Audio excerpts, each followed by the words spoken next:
Wrestling with Kayfabe, back with another episode. How about that Elimination Chamber last night? Your boy Papa Schro, DEJ here with you to break everything down and go over this pretty stellar event, I'd say. Really great storyline with the bloodline, of course, kind of coming to a head. I don't think this is all we, have seen of it with the Elimination Chamber in Montreal, in Sami Zayn's hometown, and big event last night, and that crowd was absolutely rocking. Yeah, they really were. I mean, that is kind of what you want as a wrestling booker in general, right?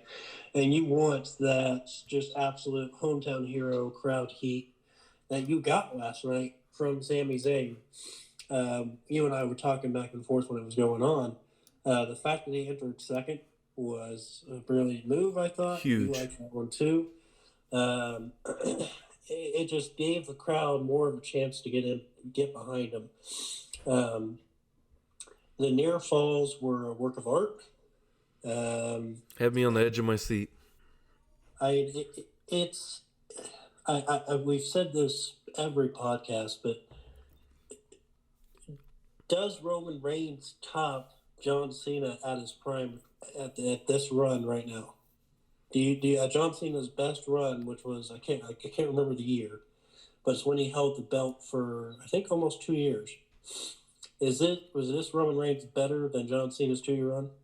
I think it could definitely rival it. I mean, the way that Roman has went through this whole storyline, and this one particularly in the last year or so, the stuff with Brock Lesnar always, wasn't the best, 100% best all the time. But I think whenever you get guys like that together that are huge draws, always going to produce great stuff. And with Paul Heyman interjected into it, I mean, just there's such a roller coaster of a run, really, with different parts to it, different storylines involved within the storyline of Roman Reigns, and I definitely think it rivals it. I think that might be some good homework for us to do to kind of go over. I mean, obviously CM Punk's run with the belt, you said Cena, and maybe kind of go through some of those just to see kind of what is the, who was the best of the best through all that, because I think those are probably your top 3 title runs of the last 20 years.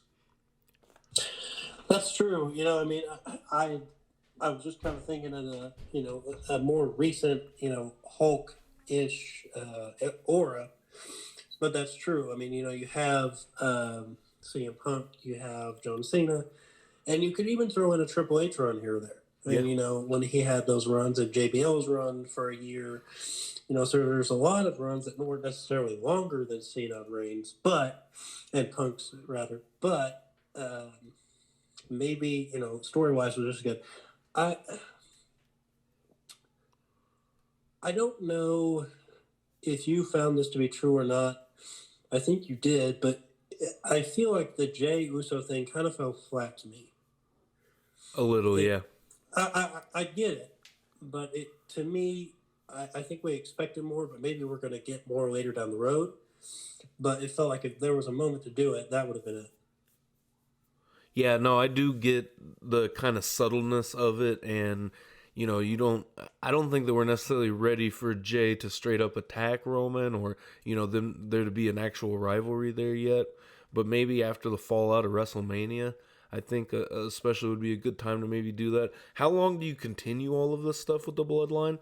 Honestly, I mean, because there's still so much story to tell, I think, between all, 4 of them, Sammy, Jimmy, and Jay, and Roman, or 5, and then you got Solo Sikoa, so, and Paul Heyman, all mixed in and intertwined, because at the end of the day, I think Paul stays loyal to Roman throughout it, and I don't necessarily know if I want to see Paul Heyman switch sides or anything like that, but just the fact, like you said last episode, the way that they're tying all this together, and in the end with Jey, is just absolutely amazing, because you're really kind of tying up this whole story into kind of one perfect, I don't know how to say it, but you've tied it up on both sides.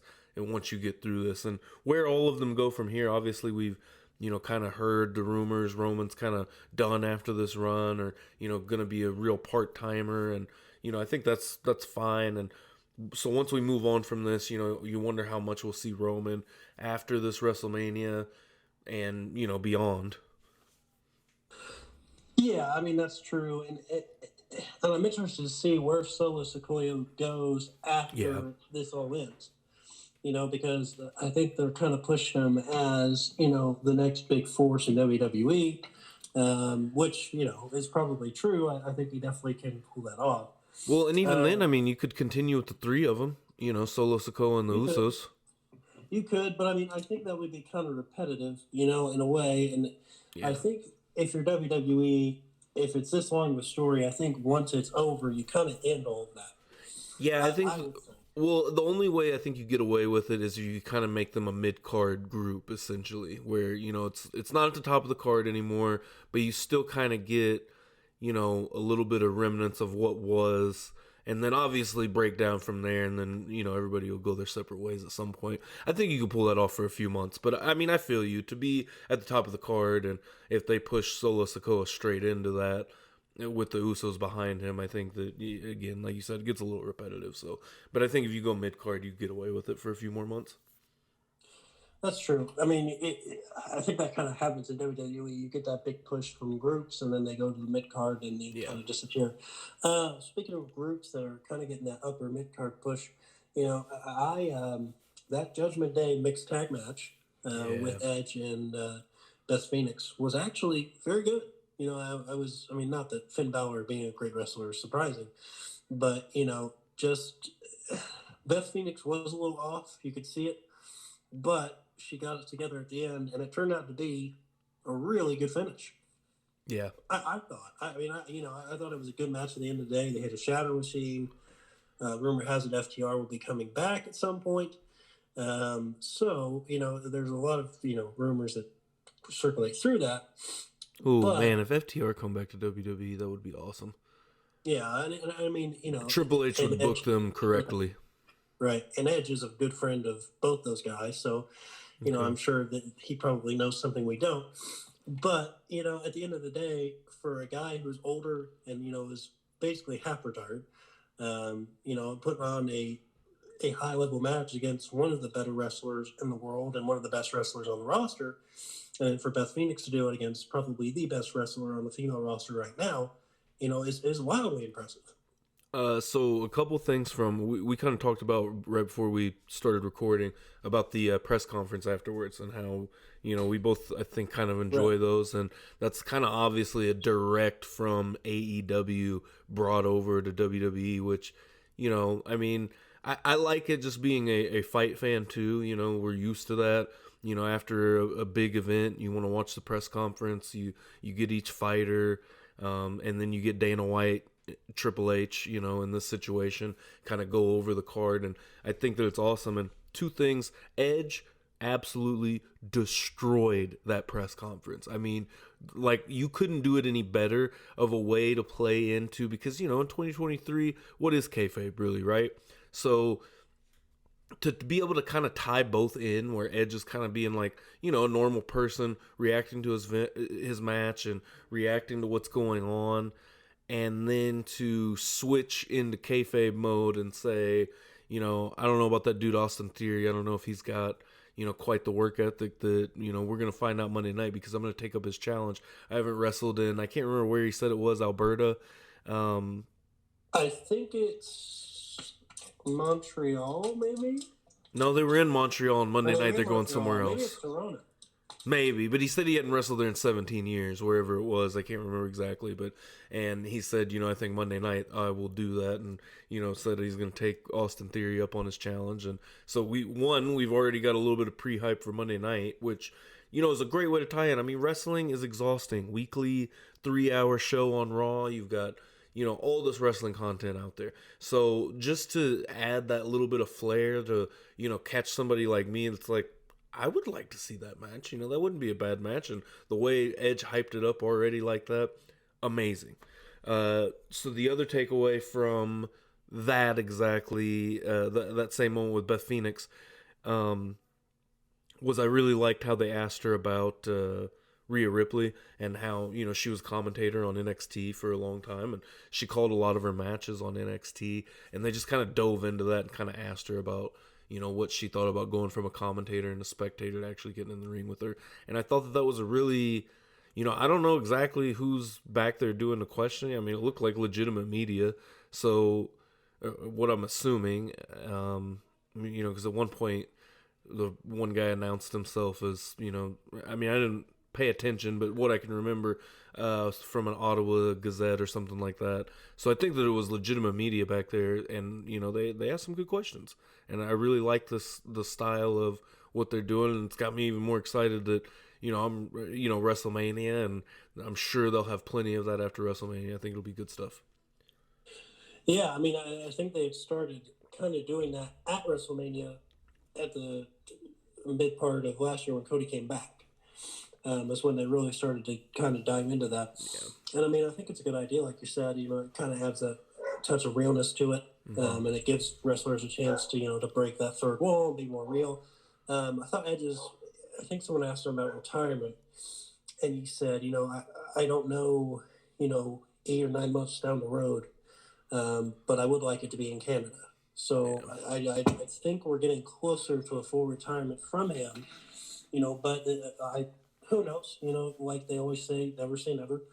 But it sounds like we're getting closer to the end of his career, actually, the way he would want to end it. So, which is awesome. Right, which is good to hear. What did you think of, I'm trying to think of something really thought of. How did you feel about the heat on Dominic Mysterio? That was, some people are calling it some of the best work ever, just not even being a match. He was just hated the whole time. Yeah, I think Dominic is really underrated right now. I think all the stuff he's doing, and just even like the little shots that Edge is taking at him, where, I don't know, to kind of look through it through a wrestling lens of, like Edge taking those shots, I think is really kind of, even to go to Roman Reigns, shtick, he's acknowledging him. You've got Rhea Ripley, you got Finn Balor, Damian Priest, and then, Edge at the end of his promos, and then you've got Dominic. But I think everything that he's doing is really awesome right now. I think it's smart. I think that him going from, being in the ring, you see the development, and you see what WWE's trying to do with him, and it's awesome to see because, this is what you want to see. You want to see young guys like that succeed. I honestly don't even... Is he second, third generation superstar? Second.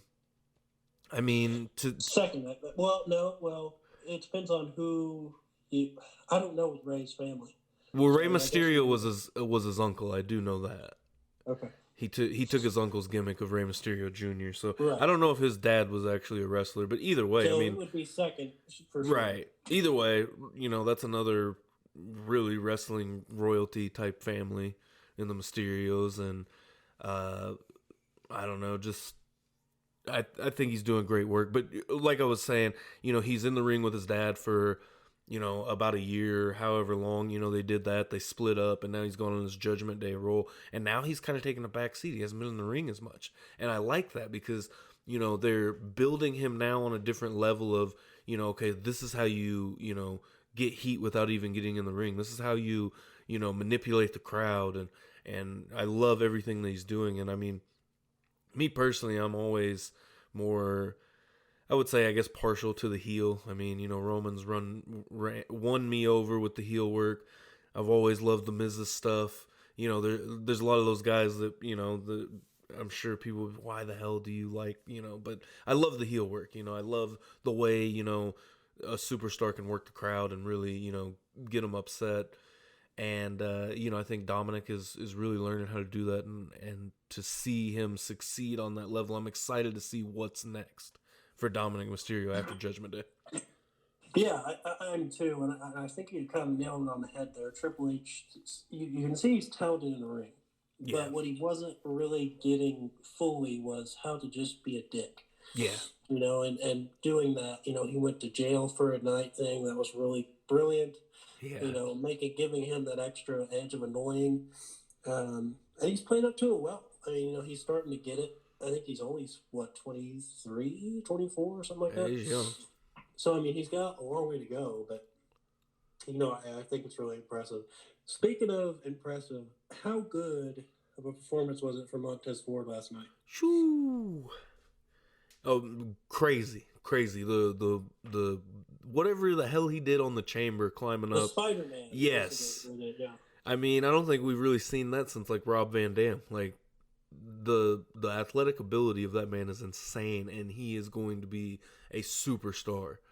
I think. I mean, there's no way you don't at some point soon push that man to the moon. Well, yeah, I mean, you have to. It's almost, just kind of writing on the wall. It's kind of like the Kofi Kingston thing. Yeah. And I think it's kind of what Triple H was going for, having him get carried out of the chamber, getting that round of applause and just kind of really letting it soak in how good he was. But I liked that because it added another angle to it.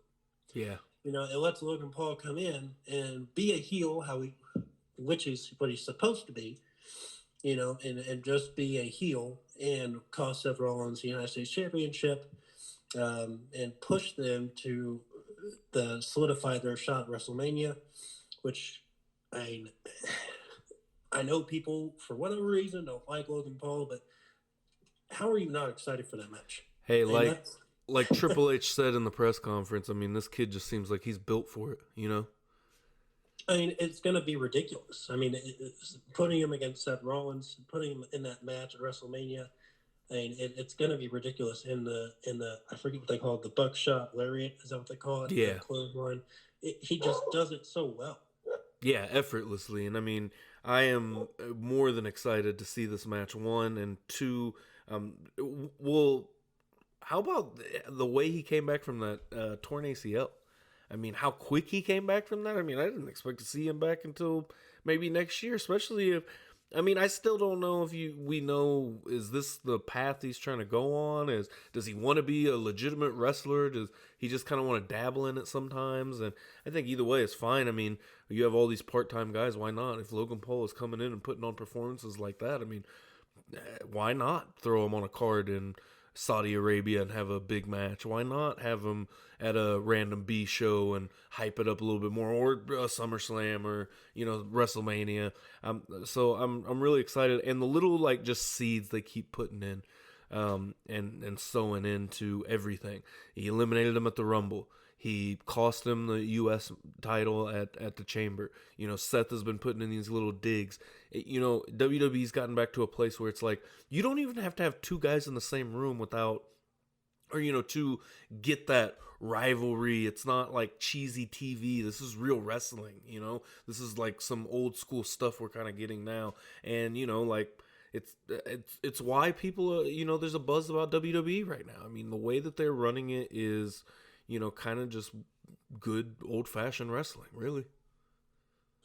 Well, that just tributes to Triple H's, takeover. And like student of the game. I texted you last night. I said he did it again. Yeah. I mean, he just keeps doing it.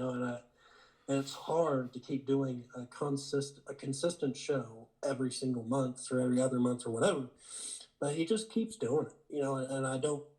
It's wild to see someone who was, allegedly hated, or not liked very much, during his career, but now, he's the most respected guy in wrestling. So, it's funny how things change when, he actually gets a chance to let people work, and, now look what happens. Yeah. Another person that I thought impressed me, even though he eliminated first, was Bronson Reed. I thought Triple H did a good job of, letting him shine and do his physical stuff. What did you take away from his, performance? It was shorter, but it was still pretty damn impressive. I mean, another person that you kind of put on the map. And just to have that I mean, you got to book a 3-hour show every Monday night. So, I mean, you have to have some guys there. And I think organically trying to build guys is the biggest difference of what, Vince had been doing for, the last few years. Because, I mean, we've seen that before. But, like I said when I messaged you last night when Sami came out, I haven't seen anything like that since the Yes Movement with Daniel Bryan. I don't think anyone has been that over. And I mean, that was my thought as soon as it came out. I was like, oh, this is Daniel Bryan 2.0. yeah, all over again. And it's funny. So if you're on Twitter, a great follow is the Iron Sheik. Just funny. But even he even tweeted out, "You are over, Bubba." Like, Sami Zayn is on another level right now, and we talked about it last episode in the Royal Rumble, how all that went. It's hard to book all this. It's hard to figure it out, and Triple H acknowledged that after on the press conference. He acknowledged that it's really hard to get this seismic just thing going on a month before you're supposed to put on your biggest show of the month or the year, and you're trying to do stuff bigger for that. He said it's definitely a weird feeling right now for WWE, but at the end of the day, I mean, I think it's all going to work out. I mean, I think that it's going to be hard to really mess this up. The only thing that I'm kind of waiting for now, I think we've seen the peak. Last night was the peak of all of this, and I just am going to be interested to see how they move forward with Sami Zayn, but the way that they even ended that show with Kevin Owens and Sami Zayn, I mean, just, again, planting seeds everywhere. You're walking around just planting seeds everywhere, all up and down the card. And it's awesome to see because, one, you don't know where it's going to go. I feel like I legitimately have no idea. Are Kevin Owens and Sami Zayn going to be a tag team again? Are they going to work together against the Bloodline? What are we going to do the next 6 weeks until Mania? What is going to happen at Mania? I mean, I feel like there's still a shot that you see a triple threat match or Sami Zayn being interjected into that. I think that it's a little less likely now, but at the same time, like, if Sami doesn't win a world title off of this, it's going to be a little disappointing, I think, personally. Just because, I think if you didn't pull the trigger last night, they're probably not going to. Because of, what you got going on with Roman and Cody, and all that's fair. But, you've also sewn this storyline into that as well. So, I don't know. We're in store for an interesting final 6 weeks leading up to WrestleMania. I mean, where do you think this goes from here? Well, I agree with you. I think if you were going to do it, last night was the night. And I honestly, for the pure aspect of last night, I hate it.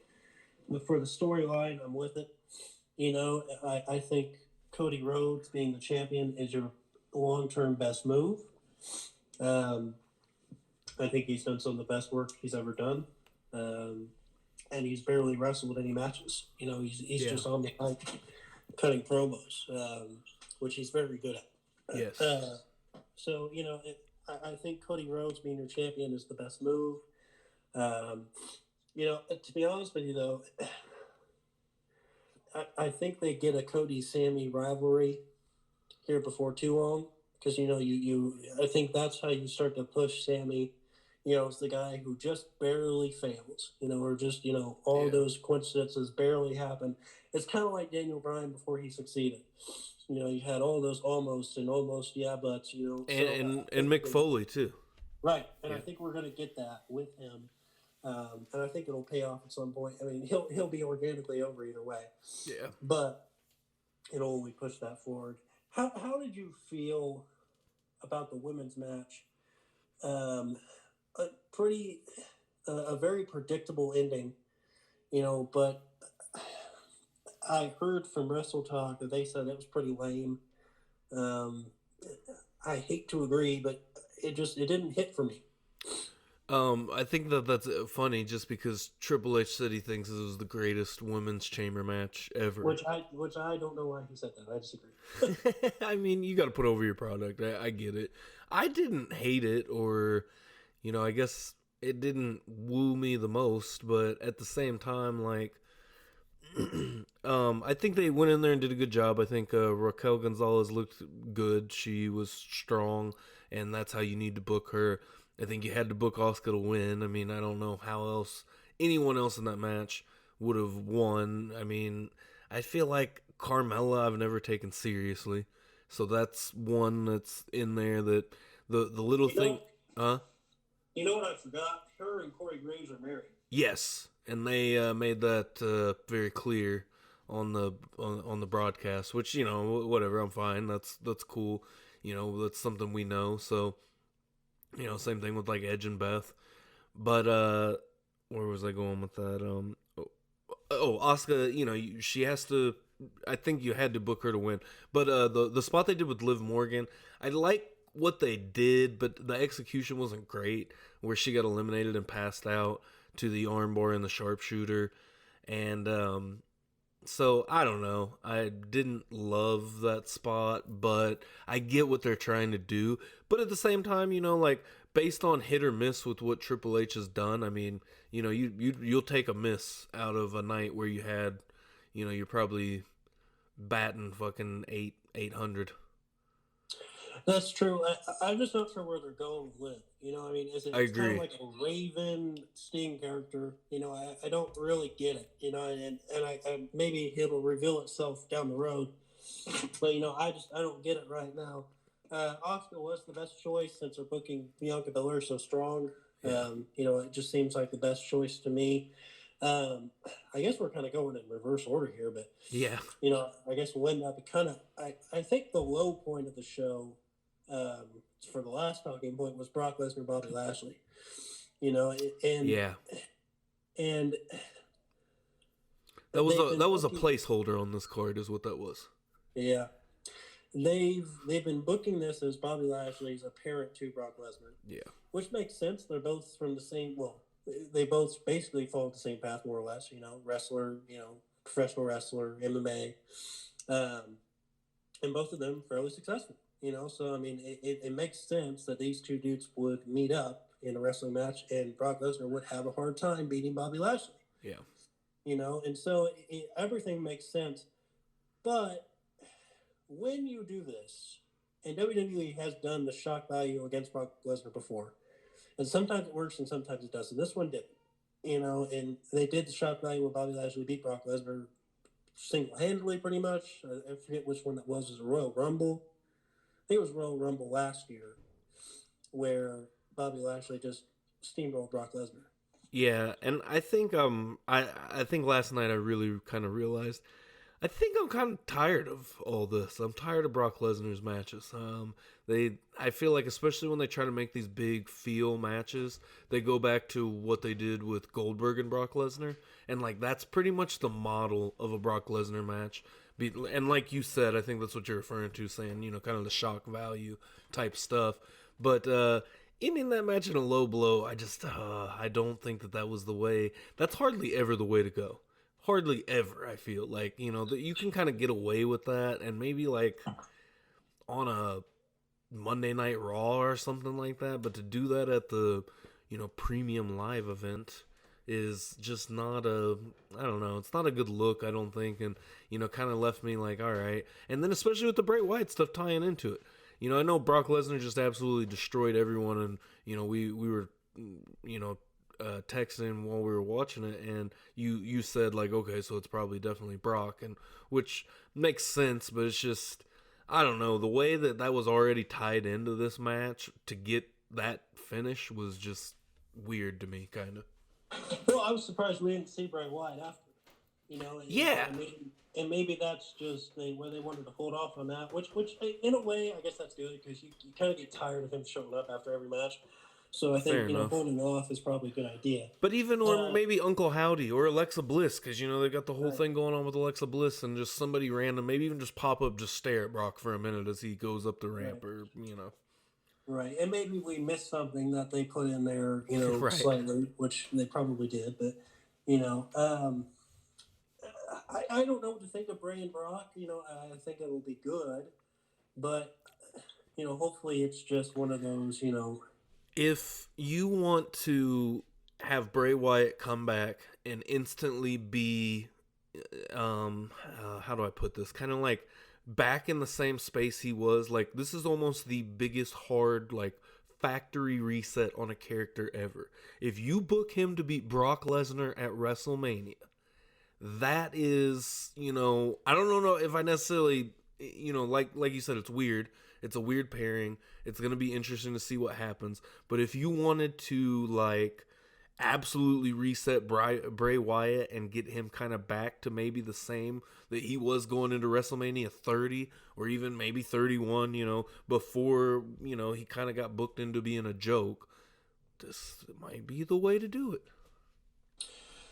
Yeah, I mean, I think when you book those guys together, it's kind of, like a big old-fashioned Vince McMahon meat fest. You know what I mean? Yeah. It's going to be a bruiser match, and I think Bray Wyatt can handle that pretty well. I just don't know what character it's going to be. I don't know if it'll be a form of the Fiend. I don't, who knows? I don't want to see too many theatrics though, because you No, can't go in and have Alexa Bliss, Uncle Howdy, everyone, all these different little tricks and gimmicks, and I mean, you can use a little bit. I mean, let's look at the Undertaker. Maybe the lights go out, or something like that, something somewhat minuscule. The build up will be good. The build up will be fun. But when it comes down to the match, I mean, if that's what you're trying to do is get, Brock's, what do you call it? Just give him the rub from Brock. You have to do it naturally. It cannot be, we have to see Bray Wyatt clean, finish Brock Lesnar in not a way where, Uncle Howdy popped up and, hit him with the fire extinguisher. I mean, I don't know what the hell they would do, but, or something like that. He turns around, Sister Abigail, boom. But yeah. Miss him horrendously from the ramp, who knows? But, I don't know. This, to me, has been the biggest, I think, uphill battle for Triple H, is trying to figure out what the hell to do with Brock Lesnar. You know what I mean? He's such a hard guy to figure out because he's not in the main card right now. right. So, what the hell do you do with this, phenomenal athlete who people love, but he's not a part of your main event? So, you can't make him like a warlord, you have to make him Brock Lesnar. So how do you make him Brock Lesnar, but still not be a champion? And I think that's been a struggle with Brock Lesnar's character his entire career. How the hell is this guy not a champion? But he's still believable. So it's just hard to book someone who is known, actually known to beat the hell out of people, but make him lose. It's like Ronda Rousey. How the hell do you make Ronda Rousey lose when she, was one of the greatest, mixed martial artists for females of all time? So it's hard to do that. I don't know.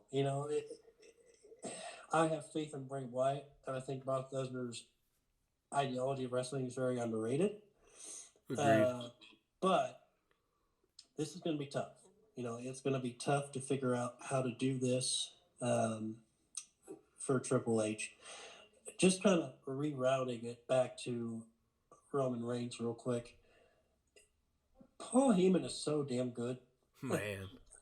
I mean, he doesn't do anything, but all his reactions and his yelling out, and it just adds that realism to him. And his snarky reactions, when Roman Reigns, gets annoyed, and he is the pinnacle of managerial wrestling. Yeah, he's telling his own story in the corner.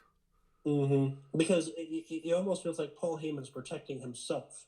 He's not really protecting Roman Reigns. He's protecting his interest and his value, which is something he's always done. But he just seems to be adding an extra level to any match, but especially these Roman Reigns matches. And we'll kind of wrap this up. But the facial expressions of Roman Reigns, how did you take those, and kind of the interactions with Sami Zayn's wife? But how did you feel about those? It just seems like, the egg is hatching, and out comes, or the cocoon, or whatever. Out comes the prettiest butterfly you've ever seen in your life. I mean, this guy has become untouchable, it seems. He's the best in the world right now. There's no doubt about it. He is the best in the world right now. And everything that he did in that match, because that's one thing I was going to say, as you were talking about Paul Heyman, that I was thinking of, just how good is Roman Reigns during a match. I mean, all the trash talk, and then the spot where, the wife is over there in the corner. I mean, it's gimmicky, it's whatever, but at the end of the day, it works. And it worked for that situation. Both ways where, then Sami came over and he was in control of the match, and same kind of spot. But Roman Reigns is just on another level than anyone else in the wrestling business right now, and so that's why it's almost kind of bittersweet that, you know, more than likely we're about to wrap all this stuff up, as we were kind of talking what happens after Mania. And more than likely I think we see Cody win the belts, and, you know, it's okay for wrestling to be predictable sometimes. I mean, last night I feel like was pretty unpredictable, as predictable as you can get it, if that makes sense. You know, it's like, you know, I cut you off, but I agree with you, because I was sitting there, I was like, man, if Triple H keeps hearing this crowd, I feel like they're going to change this. yeah, You know, and Triple H gets it, but I think he gets the story at the end too. yes, because I think. Go ahead. I think Vince always was one to cut it off too early. Yeah, well, and go with the crowd, sometimes mistakenly. yes, and, you know, get caught up in all that emotion, because at the end of the day, just as amazing as that pop would have been if Sami would have, you know, won, the roof would have blown off that place. How silent was that arena after 3? 1, 2, 3, you could hear a pin drop. Perfect silence. Yeah, and I mean, that is just as beautiful as the, you know, pop would have been. And I know that, you know, like you said, we all get caught up in the emotion, and, you know, I'm sure me and you both, we would have loved for Sami to have won the match, and, you know, I was rooting for him during the match, and that's why this is why we fucking love this stuff. I mean, you know, you say what you will about wrestling, but when it comes to stuff like that, I mean, just, you can't do it any better. I mean, last night was, like you said, even the near falls were emotional. Even me sitting at home, you know, in Kansas City, Missouri, I'm, oh, we got him. No, damn, he kicked out, you know. Or even with Sami, you know, it looked like finally we, you know, had seen 3. And even just the little things that they did, if you, you know, watch a lot of wrestling, if you're really, you know, into it like that, you just notice little things like, when Sami pinned him, I think the last time, he kind of hooked his leg over Roman. And I mean, that's, you know, somebody's going over when they, you know, put their leg over to, you know, I don't know. If you know the spot, you know what I'm talking about. To solidify the pin, yeah. Exactly. Mm-hmm. And Roman still kicks out, because as soon as he moved his leg over, I was like, no fucking way. And then boom, Roman kicks out, and I'm like, oh, you guys are good. It was a masterpiece last night. It was. I know that sounds lame, but it was a masterpiece of wrestling. And AEW has some of those. Absolutely. You know, but that was one of the best main events I've ever seen. Yeah, or even when he hit 3, how Sami kind of kicked his leg up, you know, to show he had a little bit of life. He just couldn't quite. Foley versus who was that? Was it The Undertaker at Hell in a Cell? Mick Foley kicked his leg at the end of 3. Yeah, I think you're right. It's just a nod to that moment, you know, where I'm dead, I'm out, but I'm not dead. Yeah, you know, and that's what it was. And I think that WWE saved a riot by letting Kevin Owens come out. Yes, you know, and not that the Canadian crowd was furious, but, you know, they calmed the moment by letting Sami get, you know, the final laugh, basically. And again, I was just gonna say again, a test to Triple H, because I mean, just how perfect is that? You got that big moment, that crowd went silent, and then you still let them go home happy. You know, and I think Vince would have just sat there and chuckled his little, you know, Vince laugh, and, you know, turned the cameras off and gone home, which you know, I mean, I thought would happen, you know, but you know, letting Kevin Owens come back, and the little, you know, stare down they had at the end was interesting. You know, we'll see what that turns out to be with him and Kevin. But damn, that was good, man. You know, damn, that was good. So as a whole, what are you rating the Chamber? I'm gonna give it 8.5. You know, I mean, it was almost perfect. The Brock Lesnar Bobby Lashley brings it down 1.5, unfortunately. Yeah, I think I'm trying to think. I need to go back and listen to the Royal Rumble episode, because I guess I don't know what our grading scale is. I think that I don't know. We did like 3 different ones. Yeah, because I usually like to kind of go on a scale of 5 personally, just because I feel you with 10, but like 5 makes it a little, I don't know, a little trickier, I think. But so 4. I'll give it a 4. I was gonna say 4.5 because out of 5, just because I almost want to say the Rumble. I either said 4 or 4.5, but I think 4. But I think you got to go 4.5 because the women's chamber match brings it down slightly. I think but like you said, the Bobby Lashley, Brock Lesnar, you don't have that in there, and maybe you have something a little bit more exciting tied in there, something something. I think that I personally could go 5 out of 5 with this night because that main event was, I don't think you can get any better than the main event was, just from before, during, after, everything. Just perfect. The vignettes leading up to it. I mean, the fact that, this is how I knew this storyline was just so insane was I was on Peacock earlier in the day, and it was 4 o'clock in the afternoon, and I'm like, damn, I'm so ready for this to start. I'm ready to watch this. And I turned on, it was the WWE playlist, and it was leading up to, this moment, how everything started, started from April of last year all the way until now. It was an hour and 2 minutes. And when I clicked on it, it didn't show it was an hour. It just says 2 minutes, 44 seconds. I clicked on it, saw it was an hour and 2 minutes, and I was like, I could probably watch all of this. And just how damn good that was. And I mean, I know we're not done yet with this whole storyline. There's a little bit more to go with it, but you got pretty much it almost capped off. And I mean, 4.5 out of 5. Like you said, Bobby Lashley, Brock Lesnar brings it down a little bit. I feel like the U.S. title match in the Elimination Chamber was off the charts. Pretty good. I guess I shouldn't say off the charts, but just everything that they tied in with that, I thought was pretty damn good. The Edge and Judgment Day. Sorry, I couldn't think of the Judgment Day there for a second, but Judgment Day match, really good match, and I'm not tired of it yet. That was one thing that I kept thinking is they keep going with the storyline, but I'm not necessarily exhausted from it yet. Well, that's what I was thinking last night. I was like, I feel like this is the end, but who knows? Maybe there'll be one more match. Yeah, I pretty much agree with you across the board. The women's Elimination Chamber match was predictable, not very great, but it wasn't terrible. Bobby Lashley, Brock Lesnar was the worst match I thought of the night. Yep. But and real quick before we go, to make the U.S. title the most important title in the Elimination Chamber and make it that good, that is a huge testament to what everything was going on in WWE at the time. And I mean, to make that U.S. title mean so much is a lot. So, I mean, overall, 4 out of 5. So, I mean, another solid show by Triple H, and a lot more to come. And, what else do we have coming up? I know we have Wrestlmania. That's about it. So, we have about 6 weeks till we run to WrestleMania. Yeah, it's going to be a fun 6 weeks to watch and see what WWE is going to pull off from here until then. That it is, but Triple H nails it again. We'll keep it updated. Still no sell to WWE. We'll keep it updated if anything happens. I've heard that they're wanting $9 trillion, I think is what they said. 9 trillion, 9 billion, something like that. But when it comes, we'll let you know. But for Wrestling Kayfabe, DEJ, Papa Schro, catch you on the flip side. We're out of here.